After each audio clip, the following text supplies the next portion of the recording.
Bom dia de novo, para quem não estava aqui na sala quando eu falei. Bom dia a todos. Pronto. Pessoal, enquanto a Vicente está compartilhando, eu vou dar um recadinho sobre as atividades. É, vocês devem fazer as atividades na semana que a gente posta, porque senão depois vai acabar acumulando. E outra coisa, vocês não podem deixar para a última hora, porque vai chegar um momento no bimestre, a gente não vai falar quando, a gente vai travar todas as atividades para a gente fechar as notas. E aí não vai ser possível fazer mais aquela atividade, tá? Aí a gente vai só postar atividade depois do bimestre de recuperação, tá? Essas Isso. atividades só vão poder ser refeitas lá no final do ano e a gente nem sabe se a gente vai continuar no sistema remoto. Então, é bom garantir que todas as atividades estejam feitas até o próximo do final do bimestre. Tentem fazendo no prazo, gente. Os formulários que nós temos colocado não são grandes, né? Então, dá para vocês se organizarem bem direitinho, né? Principalmente para as turmas, com exceção do segundo D e o segundo E, que na quinta-feira está ficando com de 15 em 15 dias não tem aula. Então, vocês ficam uma semana, né? De 15 em 15 dias vocês ficam sem aula em um dos meets, né? Em um dos nossos horários. Então, aproveitem esse horário para fazer a atividade. Quem tem redação, né? Que é no caso, segundo D, o bloco 2, segundo D e F, aí tem mais um horáriozinho aí, que seria de redação. Mas aí também dá para se organizar para poder fazer as atividades no tempo, tá bom?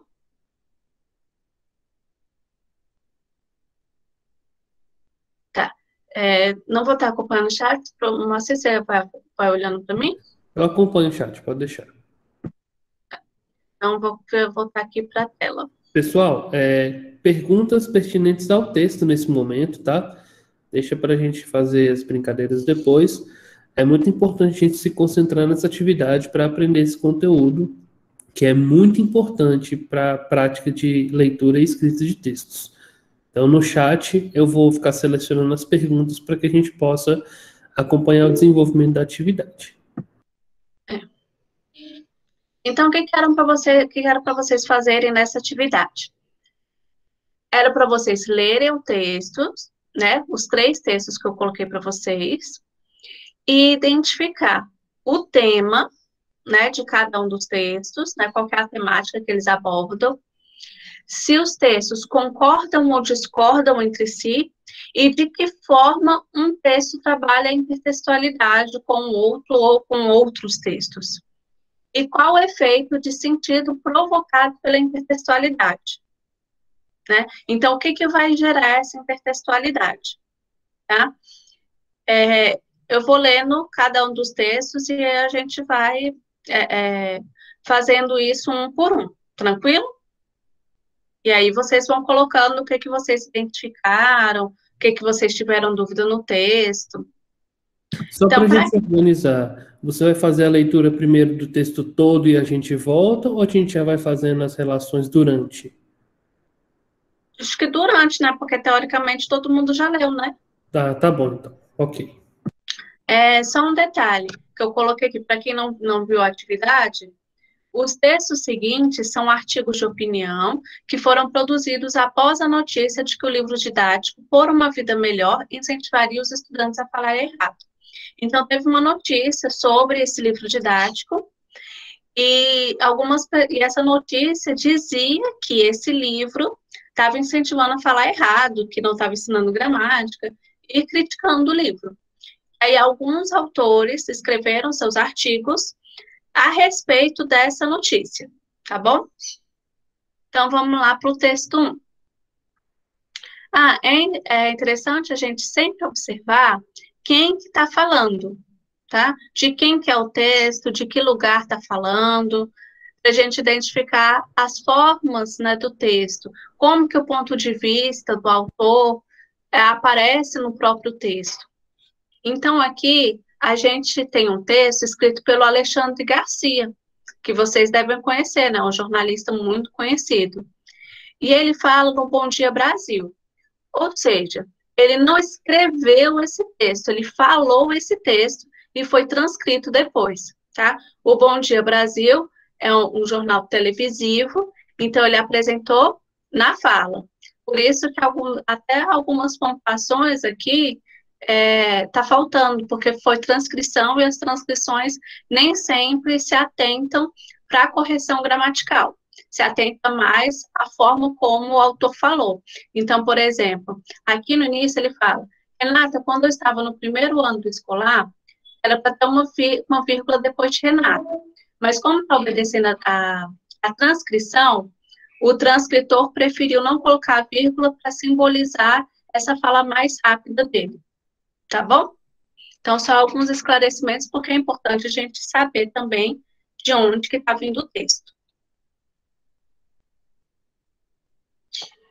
Então, aqui já fica claro que ele está falando com outra pessoa, que uma outra jornalista, que é a Renata. Renata, quando eu estava no primeiro ano do escolar e a gente falava errado, a professora nos corrigia, porque ela estava nos preparando para vencer na vida. É notório que o conhecimento liberta, forma eleitores e contribuintes conscientes, gente que cresce para o país crescer. É notório que o conhecimento vem pela educação, na escola, em casa, no emprego, e também é óbvio que a raiz de tudo está na capacidade de se comunicar. Linguagem escrita que transmite, divulga o conhecimento, o pensamento, diferencia o animal-homem dos outros animais. A educação liberta, torna a vida melhor, porque nos livra da ignorância, que é essa condenação a uma vida difícil. Quem for nivelado por baixo, terá a vida nivelada por baixo. Pois, ironicamente, esse livro se chama Por uma Vida Melhor. Se fosse uma polêmica linguística, tudo bem, mas faz parte do currículo de quase 500 milhões de alunos e é abonado pelo Ministério da Educação. Na moda do politicamente correto, defende o endosso a falar errado para evitar um preconceito linguístico. Olhe, ainda hoje todos vimos o chefão da FMI algemado aqui no Brasil. Ele não seria algemado, porque não ofereceria risco à sua custódia. Aqui no Brasil, algemas constrangem um detido. Aqui no Brasil, alunos analfabetos passam automaticamente de ano para não serem constrangidos. Aboliu-se o mérito, e agora se aprova a frase errada para não constranger. A Coreia saiu da terra arrasada por 2 guerras em apenas 2 ou 3 décadas de educação rígida. A China, que há poucos anos estava atrás do Brasil, sabe para onde quer ir.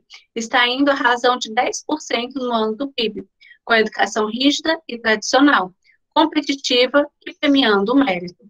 Por aqui, com a chancela para a ignorância que felicita, estamos apontando para o sentido contrário.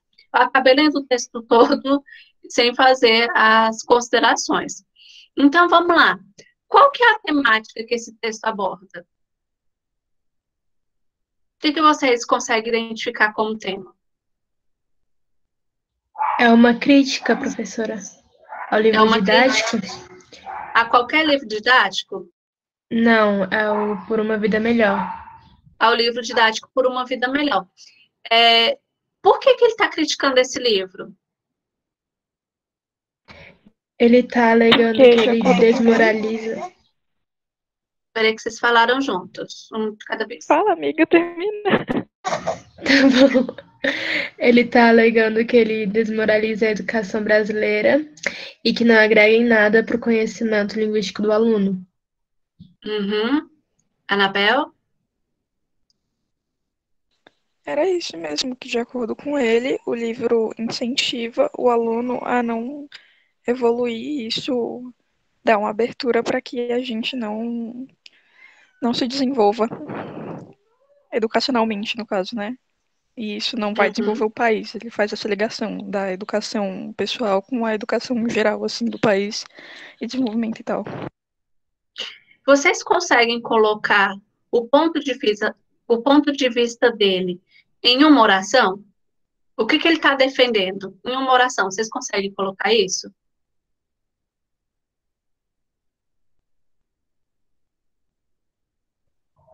Professora, pode falar que ele está defendendo que o livro, esse novo livro didático tá, pera, que esse livro didático ele desmoraliza a educação brasileira? Sim, essa é uma forma.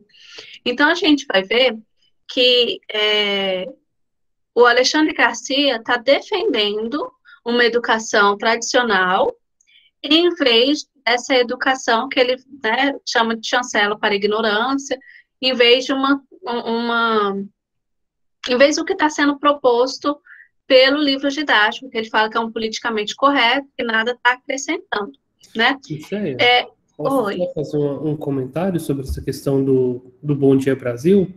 Claro. É muito interessante a gente observar, pessoal, que essas opiniões muito antitéticas, né, que são colocadas em contradição com, no caso aqui, o texto, ou fazendo essa diferenciação da chancela para a ignorância e a educação conservadora, elas são opiniões defendidas por sistemas conservadores, né? Então, a gente vê aqui o Alexandre Garcia fazendo uma fala em nome de um jornal, que é um jornal da Globo, que é uma instituição de transmissão, né, da mídia brasileira, que tem um poder de formação de opinião muito grande e que defende os interesses de um determinado grupo social. Então, quando a gente vai fazer a leitura, é muito importante a gente identificar essas vozes, né? Na literatura a gente chama de vozes. De quem que é a voz que está nesse texto aí? Isso. Exatamente. Por isso que eu coloquei para a gente reparar quem está escrevendo o texto. Então, quando a gente a gente volta a olhar também para o autor do texto, a gente tem algumas pistas do que está sendo colocado no texto, né? Então, a gente conseguiu já identificar a temática central do texto. Então, vamos para a segunda pergunta. Aqui, como ele é o primeiro texto, né? Não tem como a gente falar se ele está discordando ou está concordando com os outros, né? Esse daqui eu coloquei na ordem cronológica, tá? Então, ele é o primeiro texto cronologicamente, o primeiro texto publicado entre os três. Esse texto trabalha a intertextualidade? Sim. De que forma que ele trabalha essa intertextualidade? Ele faz uma alusão ao livro didático. Exatamente. Ele coloca já o nome certinho, né? Não fica nem subentendido. E qual é o efeito de sentido que isso provoca? O que ele está trazendo ali para o texto? Quando ele coloca essa intertextualidade com um livro específico.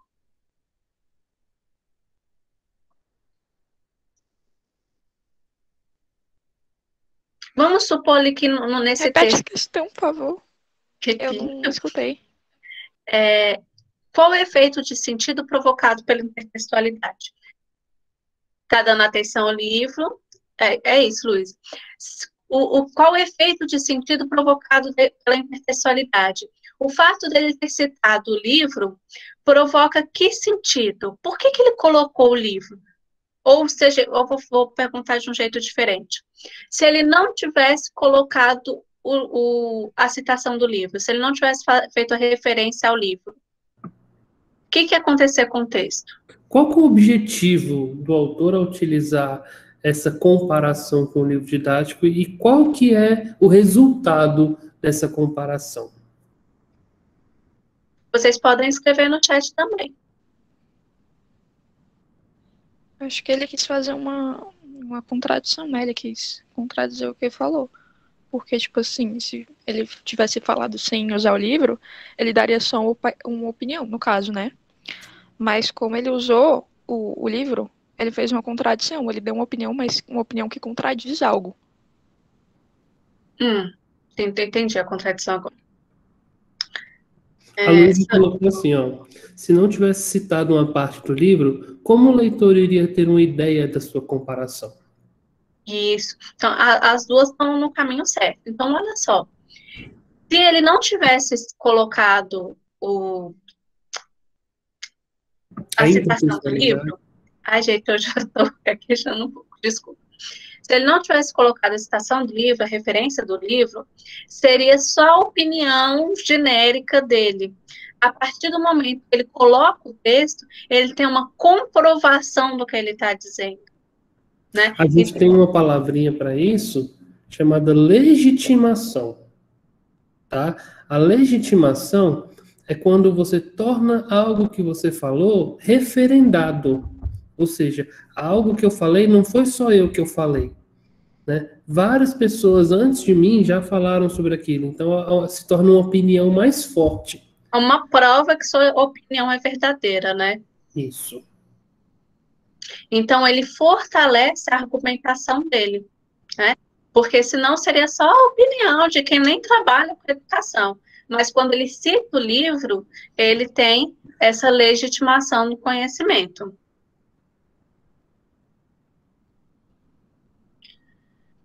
Tranquilo aqui com esse texto? Sim, professora. Então vamos Mostra só o trechinho que ele faz isso, para eles terem uma ideia, né? Todo mundo tem uma ideia. só voltar lá no livro, né? Isso. Aqui. Ironicamente, esse livro se chama Por uma Vida Melhor. Se fosse apenas uma polêmica linguística, tudo bem, mas faz parte do currículo de quase 500 mil de alunos e é abonado pelo Ministério da Educação. Na moda politicamente correto, defende o endosso a falar errado para evitar um preconceito linguístico. Olhem, ainda hoje todos vimos, aí ele vai dar um outro exemplo, né? Mas aqui, olha só, como ele cita diretamente o livro. Então, aqui ele falou a questão da educação que ele teve, que é uma educação tradicional, a importância da educação, que ele vai falar, como que é a educação liberta, é importante a gente conhecer, e aí e que é justamente essa educação que vai fazer a gente ter sucesso, mas que aí um livro que se chama Por uma Vida Melhor, na verdade, está nivelando por baixo. Então, ele tem uma comprovação aqui com esse livro de que a educação do Brasil é uma educação atrasada, né? Em vez de ter uma educação competitiva, rígida, tradicional, como os países orientais que ele citou, a gente está optando pela ignorância, que ele vai citar aqui embaixo depois. Moacir, você vai falar alguma coisa? Não, pode continuar. Então, vamos lá para o texto 2.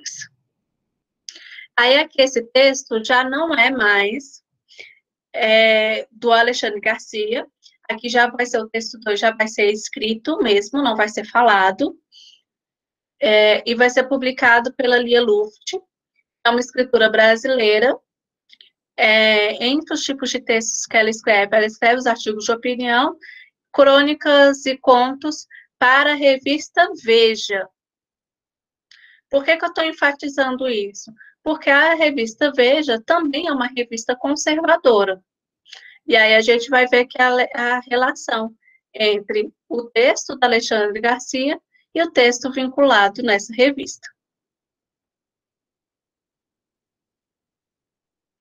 Chancela para a ignorância. Esse título me foi dado por Alexandre Garcia no programa Bom Dia Brasil da Rede Globo. Ele certamente não se importará com esse pequeno furto de seu talento. Então, aí a gente já começa, agora eu vou lendo por parte, né, que o outro li tudo. Aqui ele já começa fazendo a referência ao outro texto. Vocês perceberam?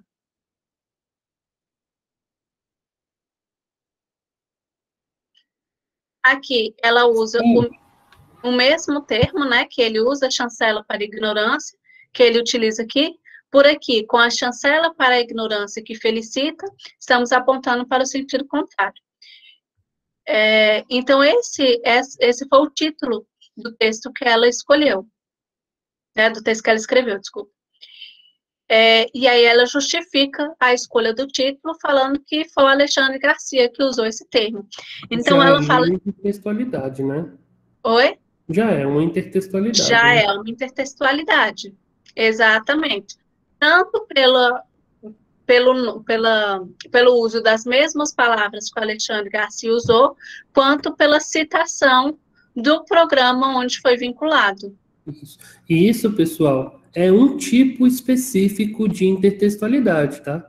É a citação, como a professora Micéia falou, a gente dá esse nome mesmo. Toda vez que a gente utiliza uma referência e a gente coloca o nome dela e coloca, inclusive, essas aspas duplas, mostrando que é uma fala de outra pessoa, né?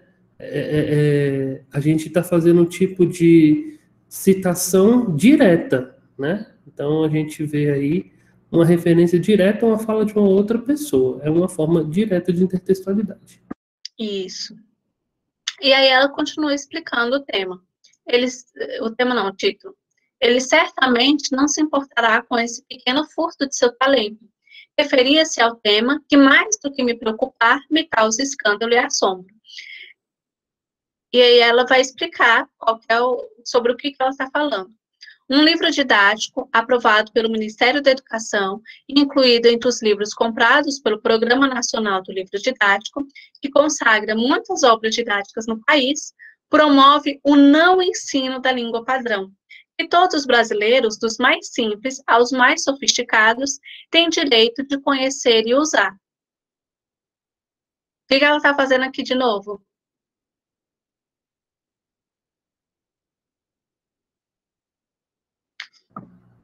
Ela está falando bem ou ela está falando mal do livro, pessoal?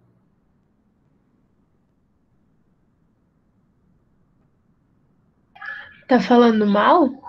Tá falando mal. Ela tá falando. Ela que tá falando, né? Parece que ela tá só citando. Na verdade, olha só, quando ela fala assim, ela já começa o texto falando, né, da chancela para a ignorância. Quando ela fala aqui que o Programa Nacional do Livro Didático consagra muitas obras didáticas no país, ela fala que esse órgão é um órgão responsável pela aceitação desses livros, certo? E aí eles estão falando assim, esse órgão está permitindo um livro que promove o não ensino da língua padrão.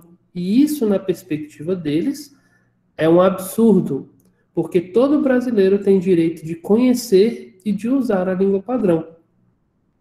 Então, aqui já tem uma crítica, né?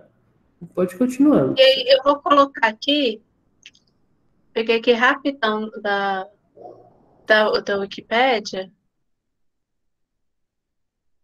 só para a gente ver a importância da gente também entender algumas palavras. Então, aqui, inicialmente, perdi meu negócio. Inicialmente, ela começou o texto optando por repetir a fala do Alexandre Garcia, chancela para a ignorância. Depois ela fala que o tema causa escândalo e assombro. E depois, como o professor Moacir falou, ela está falando da autoridade que permitiu esse livro. Então, vamos lá entender o que é chancela? Olha só, a chancela consiste no lançamento de um selo de autenticidade, carimbo ou marca d'água especial, que confere o mais alto grau de validação ou oficialização, reconhecimento, segurança e personalização dos documentos e títulos, tornando-os válidos perante os órgãos que os analisarão posteriormente. Referida palavra faz designação de um sinal que representa uma assinatura ou aprovação oficial, ou um título conferido por uma repartição pública. É também sinônimo de patrocínio, permissão, carimbo, selo, sinete, timbre, aprovação, aval. Mas por que eu estou mostrando isso para vocês? Porque aqui a gente vai ter justamente o que a escolha que ela fez não é aleatória, né? Ela escolheu não só porque era bonito, chancela para a ignorância. Ela colocou esse título e automaticamente aqui, ó, logo em seguida, ela está falando quem que está chancelando, quem que está autorizando, quem que está autenticando, quem que está oficializando essa ignorância. Vocês conseguem perceber isso? É como se o Programa Nacional do Livro Didático, pessoal, estivesse dando um carimbo nesse livro, falando, esse livro aqui é bom. Só que esse livro, na verdade, ele é uma chancela para a ignorância, ou seja, ele, ele tira direitos fundamentais dos alunos, tá? Então, essa chancela é um carimbo que, na linguagem do autor, ele está carimbando, olha, toma aqui essa peça de ignorância para vocês. Então, aqui, ela começa a fazer a intertextualidade com Alexandre Garcia, faz uma intertextualidade pelo livro citado pelo Alexandre Garcia, e faz uma intertextualidade quando ela cita também o Programa Nacional do Livro Didático, né? Porque como ele é um programa, ele também funciona como texto. O livro e a ideia que o fundamenta, começam a merecer críticas de entidades como a Academia Brasileira de Letras e de centenas de estudiosos. Eu vejo como coroamento do descaso, da omissão, da ignorância quanto à língua e de algum laivo ideológico torto que não consigo entender bem. Pois uma das ideias seria não submeter os alunos menos informados, isto é, os que devem aprender, como todos nós, a nenhum preconceito, porque falam e escrevem errado. Portanto, nada de ensinar nada a ninguém. Ou ele se sentirá humilhado, em vez de estimulado a melhorar. O mais indicado seria poupar o dinheiro e fechar as escolas. Se devemos permanecer como somos, a escola será supérflua. Essa minha dedução não é maldosa nem ficcional, é apenas natural. Aqui tem um argumento muito interessante, que é o argumento esdrúxulo, né? Quando a gente leva às últimas consequências, a gente faz uma hipérbole, né? Vocês estudaram lá no primeiro ano as figuras de linguagem, e a hipérbole é o exagero, né? É o total, a totalização. E aqui, quando ele fala assim, o mais indicado seria poupar o dinheiro e fechar as escolas, é uma ironia, né? Só que uma ironia levada ao extremo. Ou seja, se vai chancelar um livro desse, seria mais fácil você poupar o dinheiro e fechar as escolas. Né? Então, é uma forma de figura de linguagem muito utilizada nas argumentações. Exatamente. Então, tem outra hipérbole também, quando ela fala das centenas de estudos que tem. Né? De onde que ela tirou esse número? Deixa eu pegar aqui. Aqui. Que entidades como a Academia Brasileira de Letras e de centenas de estudiosos. Quem são essas centenas de estudiosos? Né? De onde que ela tirou esse número? Não tem. Então, quando ela coloca esses argumentos, ela está optando pelo exagero. Então, como alguém falou aí no chat anteriormente, parece ser algo sensacionalista, né? Para chamar atenção, é para provocar, né? E agora, o texto... Só uma coisa, você falou do sensacionalismo, e, pessoal, na academia, a gente repudia esse tipo de argumentação, tá? Academia, quando eu digo, na universidade. Por quê? Porque utilizar de exemplos esdrúxulos, utilizar de referências sem fundamentos, como nesse caso que a professora Marcela falou, centenas de estudiosos, é você recorrer, de alguma maneira, a um aspecto emotivo, emocional, tá? Para você justificar o seu argumento, sem base teórica para você fazer isso. Tá? Porque se ela realmente tivesse uma base teórica, ela fala de acordo com fulano de tal, de acordo com o centro de não sei o quê, de acordo com o IBGE, de acordo com o autor fulano de tal, mas não. Ela utiliza de uma maneira vaga a Academia Brasileira de Letras, né? E também as centenas de estudiosos. Quem são essas pessoas? Isso, Anabel, de acordo com Alexandre Garcia, né? o saco de preconceitos brasileiro. Então, assim, a gente tem que tomar muito cuidado quando a gente faz as nossas leituras, e aqui fica uma coisa muito importante, porque quem que está fundamentando o nosso conhecimento de mundo? Será que quando a gente lê alguma coisa, a gente já está acreditando naquilo que a gente está lendo? Eu sempre costumo falar nas minhas aulas que vocês precisam duvidar da gente. né? Eu falei aqui que o Alexandre Garcia é extremamente preconceituoso. Será? Duvidem de mim, vão lá olhar os vídeos que ele faz, os textos que ele escreve, né? Duvidem da gente, porque vocês, como cientistas, né, como buscadores do conhecimento, vocês precisam duvidar das informações para que o conhecimento de mundo de vocês seja extremamente baseado em fatos, né, em autores que conseguiram trazer as informações, e não em fake news, em coisas que as pessoas falam para vocês e vocês acreditam. Exatamente. Então, os dois textos, o texto da Lia Luft e o texto do Alexandre Garcia, estão concordando ou estão discordando? Concordando.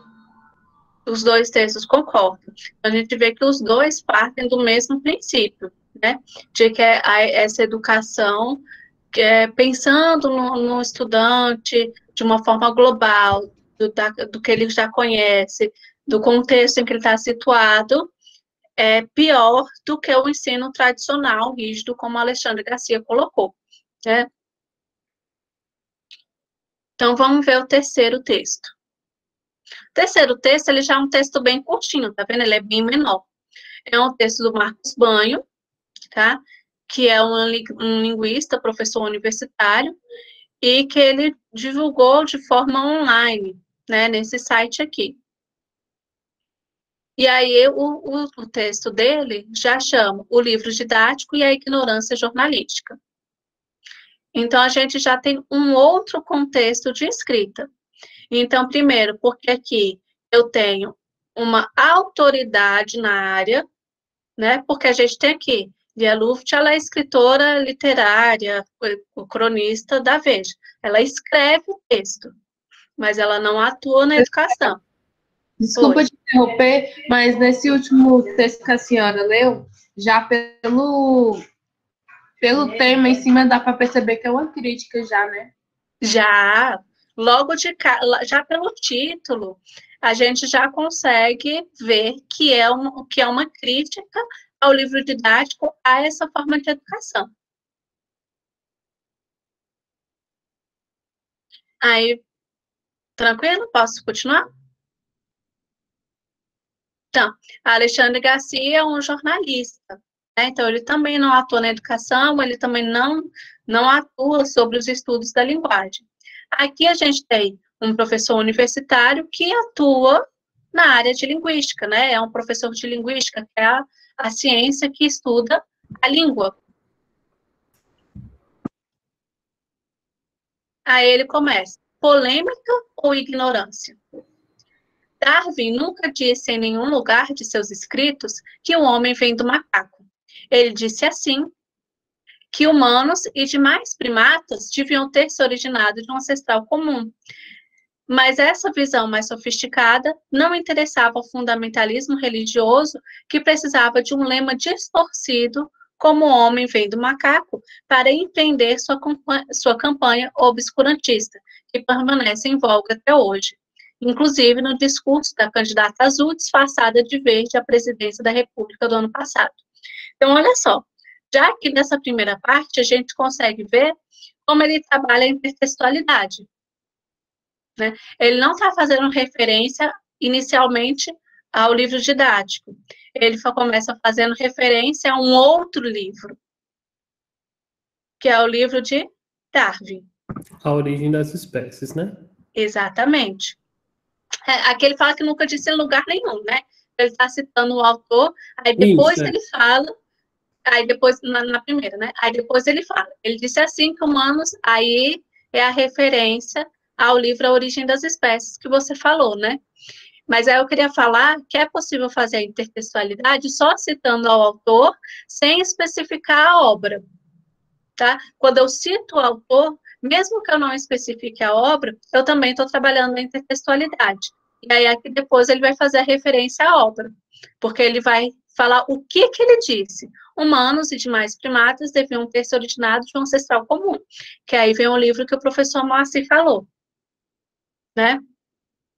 Então, a gente tem essas duas formas de apresentar a intertextualidade. Depois, ele não satisfeito em fazer essa intertextualidade inicial, ele continua fazendo intertextualidade com o discurso da candidata Azul, né, que a presidência do ano passado. Então, aqui ele faz também uma outra fala, faz uma outra referência, né? Então, ele está mostrando como a intertextualidade vai trabalhando, né, em outros textos. Então, por que eu acho interessante esse texto? Porque ele não só usa a intertextualidade, mas ele fala como que um texto influencia um outro texto e como este texto pode ser, como esse texto inicial pode ser distorcido pelos demais. Então, quando eu uso a intertextualidade, eu posso fazer, que nem eu coloquei lá em cima, no texto 1, no texto 2, que é só uma citação, mas a intertextualidade também pode ocorrer de forma distorcida, que é o que ele falou. Darwin não falou que o homem vem do macaco, mas quem nunca ouviu essa frase? Todo mundo já deve ter ouvido, o homem vem do macaco, né? Mas não tem isso em nenhum texto dele. Então, ele está mostrando que as intertextualidades também podem ser distorcidas, tá? Então, aí ele continua. Da mesma forma, nenhum linguista sério, brasileiro ou estrangeiro, jamais disse ou escreveu que os estudantes usuários de variedades linguísticas mais distantes da norma urbana de prestígio deveriam permanecer ali, fechados em sua comunidade, em sua cultura e em sua língua. Então, olha só, ele utilizou a intertextualidade do Darwin, da distorção do discurso do Darwin, para dar força ao argumento dele, para fazer um paralelo. Tá vendo? Ele colocou lá a situação que o Darwin viveu, e aí depois ele faz um paralelo com o que está acontecendo. Aí tem aqui uma palavrinha muito importante. Em um linguista sério. Né? Então, a gente vai falar dos linguistas sérios. Não é qualquer linguista. São aqueles que estão trabalhando de verdade. E tem uma... Já terminou a sua fala? Não, pode falar. Não. É porque eu ia falar da importância da gente fazer as referências corretamente, né? Porque no texto ele fala sobre essa questão da falsa, né, premissa, e aí eu peguei aqui, olha só como é que uma falsa premissa, pessoal, pode gerar uma conclusão muito ruim. Vou dar um exemplo da filosofia aqui, ó. Se as ruas estão molhadas, é porque choveu recentemente. As ruas estão molhadas, portanto, choveu recentemente. Né? Se a gente pegar esse conjunto de exemplos aqui, a gente vê que tem uma premissa correta. Se as ruas estão molhadas, essa é uma verdade, é porque choveu recentemente. As ruas estão molhadas, portanto, choveu recentemente. Só que, a partir de uma premissa falsa, a gente chega em conclusões absurdas. Quando ele vem aqui para o texto e fala, Darwin nunca disse em lugar nenhum de seus escritos que o homem vem do macaco. Como a gente tem o pressuposto de não ter conhecimento sobre essa informação, muita gente muita gente do dia a dia não tem o conhecimento do livro Origem das Espécies, acaba reproduzindo que o homem vem do macaco. Logo, esse conhecimento de que o homem vem do macaco, quando ele se solidifica na sociedade, ele gera um monte de problemas. E aqui eu vou lá num problema muito sério, que é a questão do racismo, né, Michele? Né, alguns jogadores de futebol são chamados de macaco, a gente viu alguns exemplos. O próprio Daniel Alves, que recebeu uma banana jogada no campo para ele, né, por conta de uma referência completamente infundamentada. Darwin nunca falou que o homem vem do macaco. E um dos preconceitos racistas compara o homem ao macaco. Ou seja, uma base de conhecimento mal formada acabou gerando um preconceito tão sólido na nossa sociedade que não tem nada a ver. Cientificamente não tem nada a ver e mesmo assim é propagado. Então é muito importante a gente ter o conhecimento científico como uma forma de resguardo, né, e de respaldo das nossas informações, para evitar passar vergonha desse jeito. Exatamente. Isso. Então, olha só. Aqui nesse texto, ele está citando o livro didático? Ele cita o livro didático? Ele está fazendo uma alusão ao livro didático? Porque ele não está citando assim diretamente. Exatamente, ele não cita diretamente. A gente sabe porque a gente conhece o texto. Então, funciona meio como uma indireta. Então, é que ele está se defendendo, né? Falando que nenhum linguista falou aquilo que foi dito, que os estudantes têm que ficar fechados em sua comunidade, sem aprender mais nada, né?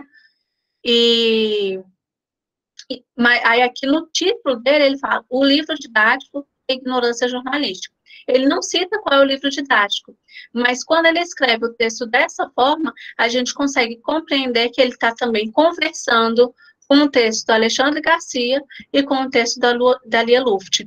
Porque quem está falando que o texto, né, que o livro didático e que o preconceito linguístico, na verdade, está reduzindo o estudante à sua própria comunidade ou à sua própria ignorância, que é o que ele falou, foram esses dois, né, a Lia Luft e o Alexandre Garcia. Então, aqui, pode falar. E é interessante que, olha só, como o texto está muito bem escrito, a gente consegue até fazer aquela frase que a professora Missaia pediu no começo, com uma estrutura de paralelismo, ou seja, de comparação de informações. Ele fala que nenhum linguista jamais escreveu que os estudantes, né, devem ficar fechados na sua comunidade, da mesma forma como Darwin nunca falou que o homem veio do macaco. Então, é um professor universitário, é um cara que domina a escrita e que domina o conteúdo sobre o qual ele está escrevendo. Vocês podem perceber que até as referências são mais diretas, né? Quando a pessoa apela muito para argumentações emotivas, você pode desconfiar um pouco de qual é o conteúdo que ela está se embasando para defender aquela ideia. Exatamente. E esse texto aqui, está concordando ou discordando dos outros textos? Discordando. Discordando. Então, olha só, pessoal, quando a gente constrói um texto com base na intertextualidade, a gente pode tanto concordar, como acontece com o texto 1 e o texto 2, que eles concordam entre si, ou ele pode discordar, como é o caso do texto 3, que discorda do texto 1 e do texto 2. A gente viu também que na intertextualidade não é necessário citar diretamente uma obra específica. Eu posso também citar somente o autor, ou eu posso fazer apenas uma alusão ao que está sendo falado, né? Então, a gente consegue saber, assim, do que se trata, mas sem a citação direta, sem a cópia do que o outro diz. Citar o outro, sem falar o nome do outro autor, sem falar o nome da outra obra, tá? Então, também é possível a gente construir esse tipo de intertextualidade. É interessante a gente ver que sempre um texto sempre um texto vai conversar com outro texto. E aqui é interessante a gente ver também como que os pontos de vista, como lugar de fala, provoca também uma defesa de um determinado ponto de vista. Então, como eu falei, são dois autores conservadores, Alexandre Garcia e Lia Luft, então é esperado dos dois que eles defendam uma educação tradicional, né? Marcos Banho é o autor do livro chamado Preconceito Linguístico, que é o termo que o Alexandre Garcia vai usar aqui no texto. Aqui, ó. Defende o endosso a falar errado para evitar um preconceito linguístico. Então, esse nome aqui, ó, é o nome de um livro do Marcos Banho, tá? Que vai... Pode falar. Pode terminar, eu falo depois. Que fala justamente do preconceito que é vinculado à forma de falar. Então, as pessoas que... Não, Maria Eduarda, pode fazer perguntas, mas só um instantinho, que a gente já responde. Ao preconceito vinculado... Tá? Então, a gente precisa acelerar. Deixa rapidinho. Ao preconceito vinculado à fala. Então, quando as pessoas falam diferente da norma padrão, elas são consideradas automaticamente das classes inferiores, das classes mais baixas, e por isso sofrem preconceito. Tá? Então, a pessoa que vai falar do modo caipira, né, que às vezes a pessoa chama, que fala mio, mió, aí segue alguns preconceitos, assim como algumas coisas da sintaxe. Então, falar, os meninos chegou, também vai sofrer preconceito. Pode falar, Moacir, depois a gente responde a perguntinha da Maria Eduarda. Rapidinho aqui, é só para mostrar que as pessoas, elas possuem conhecimento de mundo, e por meio do conhecimento de mundo que elas possuem, elas opinam, né, e trazem as críticas e argumentações delas. Então, é muito importante a gente conhecer os autores muito bem, para a gente saber que tipo de valores que eles estão defendendo e por que eles defendem esses valores, pessoal. Essa aula aqui é importante demais para a gente, nesse mundo que a gente está vivendo hoje. Isso, Eduardo, dos textos, né?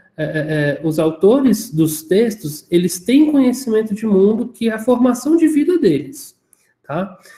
E essa formação de vida que eles trazem, às vezes eles cresceram em determinado ambiente, né? Por exemplo, alguns são ricos, outros são pobres. Cada lugar de onde eles viveram as experiências de vida deles, de todas as formações deles, vai fazer com que eles se comprometam com determinados tipos de discurso. E aí, quando eles fazem essas opiniões, a gente tem que olhar para esse autor, por exemplo, Alexandre Garcia. Quem é o Alexandre Garcia? É um homem branco, de idade avançada já, aristocrata, abastado, né? Jornalista da Globo. Então, ele vai carregar uma série de opiniões que representam esse contexto de onde ele vive, né? A Lia Luft também, e isso, conservador, exatamente. Então, a gente tem que ficar muito atento sobre quem está falando. É muito importante a gente saber quem está falando. E, no caso aqui, não só o Alexandre Garcia está colocando a voz da Rede Globo, mas é uma opinião dele também, porque em vários outros discursos ele defende também, ele chancela essas mesmas questões, né? Vou utilizar o termo chancela mais uma vez para vocês lembrarem dele. Já o Marcos Banho é um professor universitário que luta, né, contra o preconceito linguístico, tem obras lançadas nesse sentido, né? Porque o uso da língua, pessoal, muitas vezes ele é feito de forma preconceituosa para diminuir as pessoas. Isso é um material para uma outra aula, né? Porque é muita coisa para se falar. Vou então passar a pergunta para Maria Eduarda, que a gente já está no finalzinho da aula. Maria Eduarda, você queria perguntar? Ela escreveu aqui no chat perguntando sobre as atividades. Era isso que você queria perguntar ou tem mais alguma coisa?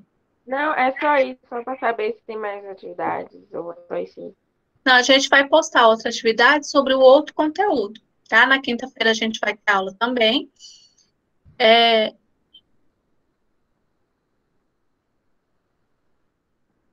Acho que a gente devia... a gente vai ter aula na quinta. Aí a gente começa com o formulário, né, Moacir? A gente pode começar. Tá? Então, na quinta-feira a gente vai ter aula também.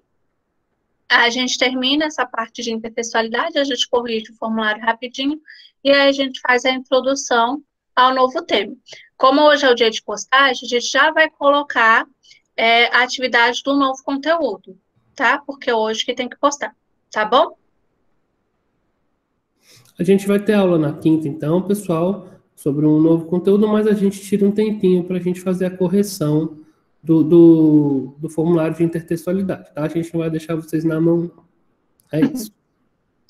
Bom, então, abraço, pessoal. Vejo vocês na quinta. Coloquem a turma de vocês, por favor, aí no chat. Bom dia para vocês. Obrigado. Bom dia, até quinta. Até quinta.